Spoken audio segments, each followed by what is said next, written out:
I was going outside to refill my dog's water bowl. I didn't think anything of it. I reached down, picked the bowl up. As I lifted it up, I felt something hit the side of my hand. I would equate that feeling to being stung by a wasp, and in fact, that's what I thought it was at first. Coiled under Justin Miller's dog's water bowl was one of these guys, the Copperhead. I threw the bowl down, and I saw the 2 fang marks in the side of my finger and blood coming out of both of them. I have watched enough Discovery Channel to know that that was a poisonous snake that bit me. Within 10 minutes or so, it became horrible. So we just shot over to Rex. I had no idea what to do. I had never thought that I'd be bitten by a poisonous snake. But 'tis the season, and Miller is just one of hundreds of people bitten every year in North Carolina. The most common time that we see poisonous snake bites are when the temperatures are warmer, so we see it April to October. We have already seen a spike, especially in the last couple of weeks. There are 6 species of venomous snakes in our state, but the Copperhead is by far the most common and found in every county. From over 4,000 feet in the mountains to down at sea level on the coast. The only place in the state that we have no Copperhead records are on the Outer Banks of North Carolina.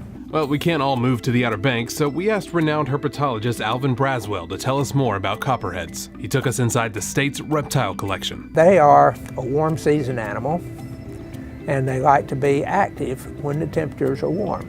So in the heat of the summer, they are primarily active at dusk to after dark. They can live in a lot of places, but they are primarily a woodland animal and at the edge of woodlands. You don't have to be paranoid, you just have to be aware. Sometimes Copperheads don't release venom at all. That's called a dry bite. If they do, Braswell says the bite will hurt bad, but we're lucky that Copperhead venom is relatively mild. Snake venom, Copperhead or any of them, is primarily a food-getting mechanism and secondarily a defensive mechanism. Deaths from Copperhead bites are virtually non-existent. If you see a snake, Copperheads have distinctive characteristics. The venomous snakes, our pit vipers, Copperhead, rattlesnakes, and the cottonmouth, have an elliptical pupil in the eye like a cat's eye, not a round one like we have. The pattern on the Copperhead is quite distinctive.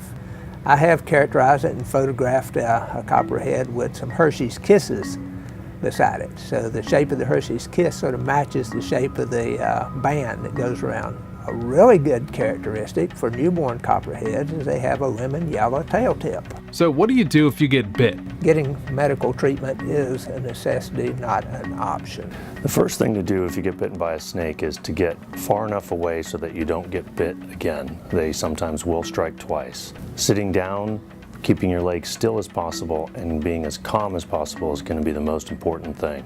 The venom seems to travel more when we get more excited, do more activity, and our heart rate increases, and therefore the poisonous symptoms and the venomation can get worse. The whole myth about sucking the venom out? Yeah, don't do that. Call 911. And most of the time people get monitored in the emergency room, they get fluids, we do serial checks and exams, and then the patients are able to go home after about 6 hours.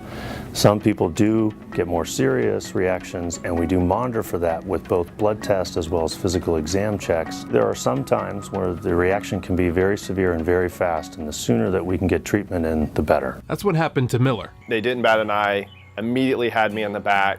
Because of the nature of the bite and how much venom I received from the snake, they wound up having to give me 6 vials of anti-venom. His finger was terribly swollen, and he was at risk of heart complications. My blood pressure was staying constant at about 210/160, which is way over what it normally should be.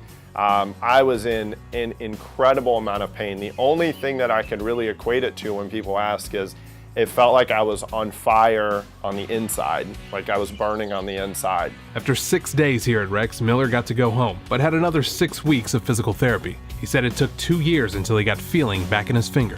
It really though was a great experience at the hospital. The folks at Rex were really good about being able to work with me, help keeping me calm, and figuring out what's the best solution as this continues to advance. I'm certainly thankful to the folks that worked with me at Rex, as well as the folks at physical therapy afterwards.